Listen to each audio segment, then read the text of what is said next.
जय हिंद एवरीवन, आप सभी का स्वागत है रावी एकेडमी चैनल पर। और आज का जो हमारा पॉलिटी का थर्ड चैप्टर रहेगा वो है प्रीएम्बल के बारे में। तो ज़्यादा टाइम हम वेस्ट नहीं करेंगे, तो शुरू करते हैं। तो अभी जो हमारा यहाँ जो प्रीएम्बल है, ठीक है, हमारा जो कॉन्स्टिट्यूशन ऑफ इंडिया है वो प्रीएम्बल से ही स्टार्ट होता है। तो पहली लाइन जैसे आप लोग देख सकते हो, we the people of India, ठीक है, ये टेक्स्ट लिख रखा है प्रीएम्बल का। अभी ये जो कंसेप्ट था हमने यूएसए से बोरो किया है, लैंग्वेज हमने ऑस्ट्रेलिया से की है। तो जो प्रीएम्बल है उसे पॉलिटिकल हॉरोस्कोप माना जाता है हमारे इंडियन कॉन्स्टिट्यूशन का। ये बात किसने कही थी? कन्हैयालाल माणिकलाल मुंशी ने, ठीक है। तो सोर्स ऑफ द प्रीएम्बल की बात करें तो ये हमने बोरो किया था कॉन्स्टिट्यूशन ऑफ यूएसए से, ठीक है।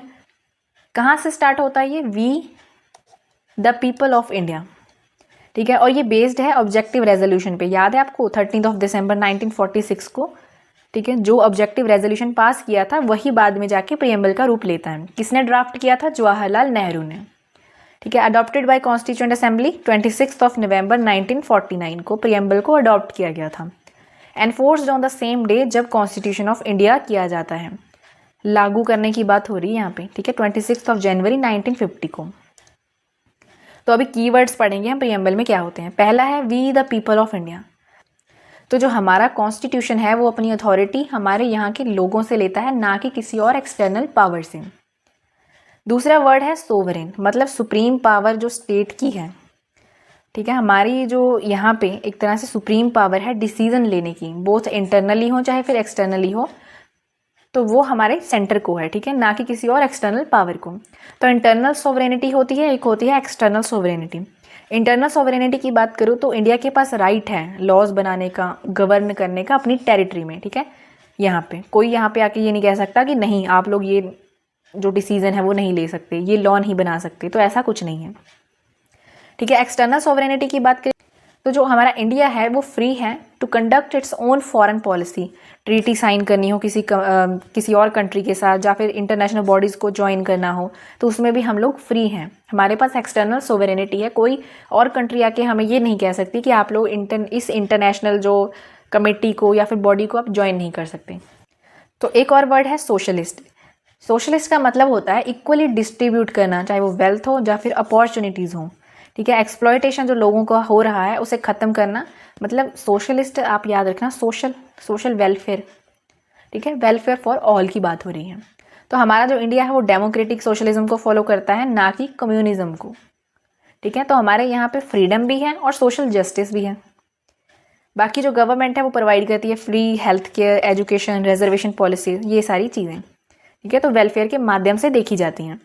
सेकुलर वर्ड जो ऐड किया गया था 42nd अमेंडमेंट करके 1976 में, तो इसका मीनिंग होता है सेकुलर का कि हमारे इंडिया का कोई भी ऑफिशियल रिलीजन नहीं है, हम सभी रिलीजन्स को इक्वली ट्रीट करते हैं, ठीक है। इंडिया का सेकुलरिज्म बराबर है पॉजिटिव सेकुलरिज्म के। डेमोक्रेटिक वर्ड, इसका मतलब होता है रूल बाय द पीपल। जो हमारे यहाँ के सिटीजन हैं वही इलेक्ट करते हैं जो भी रिप्रेजेंटेटिव होते हैं हमारी कंट्री के, ठीक है। तो हमारे इंडिया में डेमोक्रेसी की टाइप्स हैं। पहली है पॉलिटिकल डेमोक्रेसी, जहाँ पर लोग पार्टिसिपेट करते हैं गवर्नमेंट में इलेक्शंस के द्वारा। दूसरा है सोशल, जहाँ पे सभी सिटीजन्स इक्वली ट्रीट होते हैं, ठीक है, क्योंकि सभी वोट डालने जाते हैं तो हम सभी लोग इक्वल हैं। इकोनॉमिक डेमोक्रेसी, हमारे पास अपॉर्चुनिटीज़ हैं सभी के लिए, ठीक है, आगे बढ़ने की, तो वो भी इक्वल है। फिर आता है वर्ड हमारे पास रिपब्लिक। रिपब्लिक मतलब जो हेड होगा स्टेट का, प्रेसिडेंट, उसको इलेक्ट किया जाएगा, वो हेरिडिटरी नहीं होगा। नेक्स्ट वर्ड है जस्टिस, मतलब फेयरनेस रखना सोसाइटी में। कोई हम किसी भी तरह का भेदभाव नहीं करेंगे, किसी की एक्सप्लॉयटेशन नहीं करेंगे, ठीक है, किसी पे तशद्दुद नहीं करेंगे, तो ये सारी चीज़ें।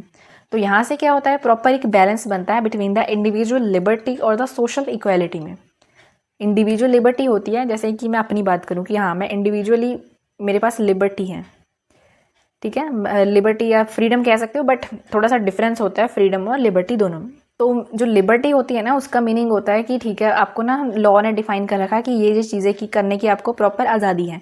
पर जो फ्रीडम होती है, ठीक है, ये जो वर्ड होता है, मतलब आप प्रॉपरली आपको हर चीज़ से आपको फ्रीडम मिल रखी है, ठीक है, आप कुछ भी कर सकते हो। तो ये डिफरेंस होता है। बाकी यहाँ पे वर्ड है सोशल इक्वालिटी, सामाजिक एक तरह से हमें इक्वालिटी होती है जो, तो ये भी 3 तरह का बता रखा है। सोशल जस्टिस जैसे कि डिस्क्रिमिनेशन को रिमूव कर देना, कास्ट के हिसाब से, कलर, क्रीड, जेंडर और स्टेटस पे जो करते हैं, वो सोशल जस्टिस में आता है इन सभी को रिमूव करना। इकोनॉमिक जस्टिस की बात करोगे आप तब जब आप डिस्ट्रीब्यूशन ऑफ वेल्थ और इक्वल पे की बात करोगे इक्वल वर्क के लिए, ठीक है, जब हम इकोनॉमी की बात करते हैं। पॉलिटिकल जस्टिस हम तब करते हैं जब हमारे पास पॉलिटिकल राइट्स इक्वली प्रोवाइड होते हैं, हमारे पास अपॉर्चुनिटी होती है कि हाँ हम गवर्नमेंट में भी पार्टिसिपेट कर सकते हैं। फिर आता है लिबर्टी। लिबर्टी मीन्स ये वही बता रहा है freedom of the individual to think, सोचने की हमारे पास आज़ादी है, बोलने की आज़ादी है, ठीक है, to act freely within the limits of, यहाँ पे वर्ड लगा दिया देखो, within the limits of law. वही एक्सप्लेनेशन है जो मैंने आपको अभी बताई है, ठीक है। बाकी टाइप्स बता रखी हैं लिबर्टी की, तो हमारी प्रीएम्बल में भी मेंशन है liberty of thought, expression, belief, faith और वर्शिप। थॉट की तो हमारे पास हम अपने आइडियाज़ दे सकते हैं, हम अपने ओपिनियंस दे सकते हैं। तो आपको यहाँ पे एक एग्जांपल बताऊँ ना कि बहुत सारे लोग होते हैं ना जो जिनके पास मेंटली लिबर्टी भी नहीं होती है। अभी इन द सेंस ये है कि हम जब कोई चीज़ सोचते हैं, ठीक है, तो कई बार हमारे दिमाग में आता है कि नहीं नहीं हमें ये नहीं करना है, तो वो वहाँ पे एक तरह से आपकी लिमिट लगा दी जाती है कि ठीक है आप लोग सोच नहीं पाते हो। तो रियलिटी में फ्रीडम या फिर लिबर्टी हम उसे ही कंसीडर करते हैं जब हमें हमारे विचार सोचने की हमारे पास लिबर्टी हो, हमारे पास अपने विचार आगे रखने की लिबर्टी हो, ठीक है, बोलने की हमारे पास आज़ादी हो, तो वो सारी चीज़ें लिबर्टी में आती हैं। दूसरा है लिबर्टी ऑफ एक्सप्रेशन। फ्रीडम है एक्सप्रेस करना उन ओपिनियंस को, ये हमें दे रखा है article 19 clause 1 sub clause A में। लिबर्टी ऑफ बिलीफ, फेथ और वर्शिप की बात करें, फ्रीडम है, हमें आज़ादी है कि हम किसी भी रिलीजन को फॉलो कर सकते हैं, जो कि हमें आर्टिकल 25 से 28 में भी दे रखे हैं। और अगर इक्वालिटी की बात करें तो इक्वालिटी इंश्योर करती है कि भाई किसी को भी कोई स्पेशल प्रिविलेज नहीं मिलेगा, ठीक है, कोई ज़्यादा कोई खास नहीं होगा, सभी बराबर हैं, इक्वल हम अपॉर्चुनिटीज़ देंगे हर किसी सिटीज़न को। तो पहला है हमारे पास इक्वालिटी बिफोर लॉ, ठीक है, all are equal under law, सभी जो पर्सन्स हैं वो इक्वल माने जाते हैं, जैसा हम आर्टिकल 14 में भी देख सकते हैं। तो कोई भी यहाँ पे वीआईपी नहीं है कि आप लॉ से ऊपर जाएंगे। इक्वल अपॉर्चुनिटी है कि सभी को इक्वल चांसेस मिलेंगे एम्प्लॉयमेंट के। बाकी एग्जाम्पल देख सकते हो कि जॉब के लिए रिजर्वेशन रखी जाती है, तो यहाँ पे रिजर्वेशन का मतलब ये नहीं है कि यहाँ पे इक्वल अपॉर्चुनिटी नहीं दे रहे हैं। तो इसका मतलब यहाँ पे ये है कि जैसे बहुत सारी कास्ट के अलग अलग लोग होते हैं, ठीक है, तो बहुत सारे लोगों को आगे आने का मौका नहीं मिलता, तो रिजर्वेशन उनके लिए रखी जाती है। फिर सोशल इक्वालिटी की बात करूँ तो कोई डिस्क्रिमिनेशन नहीं करेगा कास्ट, रिलीजन, जेंडर के हिसाब से। जैसे हमारे पास एग्जाम्पल है अबॉलिशन ऑफ अनटचेबिलिटी की आर्टिकल 17। तो आपने मेनली ना ये सारी चीज़ें तो नहीं लिखनी है, आपकी प्रॉपर मैं समझ के लिए बता रही हूँ। तो ये टाइप्स लिख सकते हो और उनका मीनिंग लिख सकते हो, एग्जाम्पल लिखने की ज़रूरत नहीं है। इकोनॉमिक इक्वालिटी की बात करूँ, रिडक्शन करनी इनकम गैप की, जैसे प्रोग्रेसिव टैक्सेशन हो गया, वेलफेयर स्कीम्स होगी, तो ये एग्जाम्पल वगैरह रहने देना, ये पॉइंट भी आप छोड़ देना। तो नेक्स्ट हमारे पास आता है वर्ड फ्रेटर्निटी, जिसका मीनिंग होता है ब्रदरहुड, भाईचारा, a sense of belonging, unity और mutual respect among the citizens. मतलब हम एक भाईचारे के तौर पे सभी सिटीजन्स हैं वो एक दूसरे की रिस्पेक्ट करते हैं, ठीक है। तो क्वेश्चन पूछा गया था आपका ये कि फ्रेटर्निटी का मीनिंग क्या होता है, तो ब्रदरहुड। तो अभी ये तो हो गए थे वर्ड्स। तो उसके बाद हम बात करेंगे यहाँ पे जो भी अमेंडमेंट्स करी गई थी बाद में, ठीक है। बहुत सारे आपको याद होगा कि वर्ड्स मैंने बताया था कि ऐड किए थे प्रीएम्बल में, ठीक है। तो हमारे पास आता है जैसे आर्टिकल 368, तो ये पावर होती है पार्लियामेंट के पास कि वो कॉन्स्टिट्यूशन को अमेंड कर सकती है। तो अमेंडमेंट में भी बहुत सारे जो प्रोसीजर हैं उन्हें फॉलो किया जाता है, जैसे कि स्पेशल मेजॉरिटी हो गया, ठीक है। तो अभी जो एक्चुअल अमेंडमेंट की गई थी 42nd कॉन्स्टिट्यूशन अमेंडमेंट की गई थी 1976 में ड्यूरिंग इमरजेंसी पीरियड, ठीक है, जिसे मैंने आपको बताया था ना कि इसे मिनी कॉन्स्टिट्यूशन भी बोलते हैं। तो 3 नए वर्ड्स ऐड करे गए थे, सोशलिस्ट, सेकुलर और इंटीग्रिटी। ओरिजिनल की बात करूँ तो 1976 से पहले था हमारे पास सोवरेन डेमोक्रेटिक रिपब्लिक।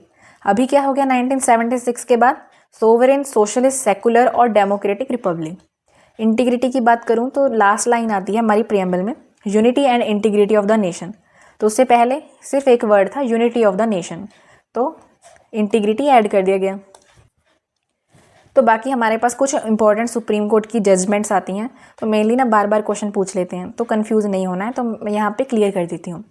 पहला केस आया था बेरूबारी यूनियन और एक्सचेंज ऑफ क्लेव्स, 1960 में आया था। ये ना 2-3 केस हैं जो मोस्ट इंपॉर्टेंट माने जाते हैं, अगर आपने एक बार याद कर लिया ना तो आप भूलोगे नहीं, ठीक है। कभी इसका कुछ पूछ लिया, कभी ईयर पूछ लिया, ठीक है, कभी केस का नाम पूछ लिया, समरी पूछ लेते हैं ऐसे करके। तो इशू क्या था भाई, यहाँ पे आ रहा था कि whether preamble can be use to interpret constitution. जब हम कॉन्स्टिट्यूशन की बात करते हैं, ठीक है, कि कॉन्स्टिट्यूशन को इंटरप्रेट करने के लिए हम प्रीएम्बल को यूज़ कर सकते हैं। तो बहुत सारे क्वेश्चंस होते हैं ना जो ओवर द पीरियड इवॉल्व होते हैं, समझ में आते हैं कि भाई ऐसा भी हो सकता है। तो समरी क्या होती है, इस जजमेंट आती है। तो इनका कहना था कि भाई जो प्रीएम्बल है वो इंटीग्रल पार्ट नहीं है कॉन्स्टिट्यूशन का, ठीक है, इंटीग्रल पार्ट नहीं है, इसको हम अमेंड नहीं कर सकते हैं। तो ये पहले केस की बातें हैं, ठीक है। यूज़फुल है ओनली फॉर द इंटरप्रिटेशन, जब आपको कोई कन्फ्यूज़न, एम्बिग्यूटी की जगह ना कन्फ्यूज़न लिख लेना, ठीक है, जब आपके दिमाग में कोई कन्फ्यूज़न आ रही है तब आप इसे यूज़ करेंगे, अदरवाइज़ नहीं। फिर उसके बाद केस सेकंड आता है, Kesavananda Bharati versus state of Kerala 1973 में, मोस्ट इंपॉर्टेंट केस है। वर्ड्स लाइक जैसे कि सोवरेन, डेमोक्रेटिक रिपब्लिक हो गया, तो इन्होंने कहा कि बेसिक स्ट्रक्चर का पार्ट है, इन्हें रिमूव नहीं किया जा सकता, इन्हें डिस्टॉर्ट नहीं किया जा सकता, ठीक है। मेनली याद रखना कि रिमूव नहीं कर सकते या फिर इन्हें तोड़ मरोड़ के हम पेश नहीं कर सकते। तो फिर यहाँ से क्वेश्चन अराइज होता है, can parliament amend any part of the constitution including fundamental rights and the preamble. तो पार्लियामेंट कॉन्स्टिट्यूशन के किसी भी पार्ट को अमेंड कर सकती है इंक्लूडिंग फंडामेंटल राइट्स और प्रीएम्बल। तो क्वेश्चन पूछ रहे हैं, तो सुप्रीम कोर्ट कहती है भाई ओवर रूल्ड करती है बेरूबाई केस को 1960 में जो आया था, ठीक है, इसको ओवर रूल किया जा सकता है। तो इन्होंने कहा कि हाँ जो प्रीएम्बल है वो कॉन्स्टिट्यूशन का पार्ट है। यहाँ पे क्या कहा था कि ये पार्ट नहीं है कॉन्स्टिट्यूशन का, ठीक है, तो इसको अमेंड कर सकते हैं अंडर द आर्टिकल 368। यहाँ पे क्या बोल रहे हैं कि भाई इसको अमेंड नहीं कर सकते हैं। फिर how ever the basic structure, तो ना हर चीज़ का ना कुछ बेसिक स्ट्रक्चर होता है। तो basic structure of the constitution can not be altered और डेस्ट्रॉयड। तो हमारे जो संविधान का बेसिक स्ट्रक्चर है पर आप उससे एल्टर नहीं कर सकते, उसे ख़राब नहीं कर सकते। अभी कुछ हमारे पास समरी है, तो क्वेश्चन के फॉर्म में देख लेते हैं कि पार्ट ऑफ द कॉन्स्टिट्यूशन है प्रीएम्बल। तो कह रहे हैं कि हाँ, किस केस में बताया गया, केशवानंदा भारती केस में। इसको अमेंड कर सकते हैं under the article 368। Can basic structure भी चेंज, जो बेसिक स्ट्रक्चर है उसे हम चेंज कर सकते हैं या नहीं कर सकते हैं। ना ही हम इसे चेंज कर सकते हैं, ना ही हम इसे डिस्ट्रॉय कर सकते हैं, तबाह कर सकते हैं प्रॉपर्ली। तो वो भी केशवानंदा भारती केस में बताया गया था। अमेंडमेंट्स कौन कौन सी हो रखी हैं अभी तक, तो ओनली वंस है, 42nd अमेंडमेंट की गई थी 1976 में। प्रीएम्बल की बात कर रहे हैं यहाँ पे, ठीक है, जो प्रीएम्बल के लिए की गई थी। जुडिशरी का क्या रोल रहता है, तो प्रीएम्बल यूज़ कर सकती है judiciary, supreme court, high court के जजेस यूज़ कर सकते हैं टू इंटरप्रेट द स्पिरिट या फिर ऑब्जेक्टिव्स क्या हैं हमारे कॉन्स्टिट्यूशन के, उन्हें बताने के लिए। तो ये तो रहा था हमारा चैप्टर प्रीएम्बल के बारे में। तो अगर आप लोगों को कोई डाउट हो तो आप कमेंट सेक्शन में लिख सकते हैं। बाकी अगर वीडियो अच्छी लगी हो तो चैनल को लाइक और सब्सक्राइब ज़रूर करें। And thanks for watching.